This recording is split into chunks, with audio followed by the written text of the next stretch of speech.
আরে কি রে তাড়াতাড়ি নিয়ে গেলে ভাগ করা লাগবে নয় তাড়াতাড়ি হয়েছে সব রেডি হ্যাঁ তাইলে এডে নবাব সিরাজউদ্দৌলার বংশধর আসি স্যার। এ দে উয়ের কোটাটা উয়েক দে দে উয়ের কোটা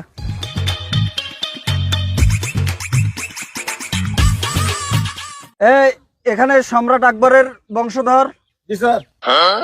এ দে উয়ের কোটাটা উয়েক দিয়ে দে দে কোটা দে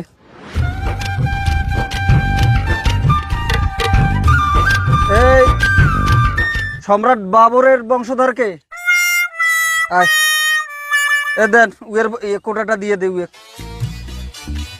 দে ভাল করি দে ওই যেটা উয়ের কোটা পায় সেটাই দে কম দিস নে হ্যাঁ যা হয়েছে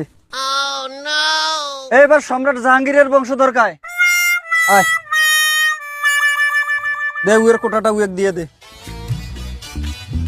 দে উয়ের যেটা ভাগের কোটা উয়েক দিয়ে দে দে কম দিস নে হয়েছে যা এ সবাই সবার কোটা পাইছেন তো পাইছি স্যার, পাইছি। হ্যাঁ ঠিক আছে স্যার স্যার আমারটা আমার সাধারণ জনগণেরটা তুই ফির কায় স্যার আমরা গুলো সাধারণ জনগণ। এ তোমার কি কোনো কোটা আছে না স্যার। তোমরা তো সাধারণ জনগণ তোমার তো কোনো কোটা নাই কোটা তো শোক শেষ কি করা যায় কত ওই যেটাই আছে সেটাই দে তোমার স্যার আছে তো খালি মদনা। আরে ওইটাই দে শিক্ষিত বাঙালি চাকরি পেতে চায়, উপার্জন করতে চায়, সে প্রচুর ভাত খেতে চায়, কিন্তু সে কোনো ফেয়ার কম্পিটিশন ফেস করতে চায় না। এই কথাটা সে মুখ ফুটে বলতে লজ্জা পায়, তাই সে একটা গাল ভরা নাম দিয়েছে মুক্তিযুদ্ধের চেতনা।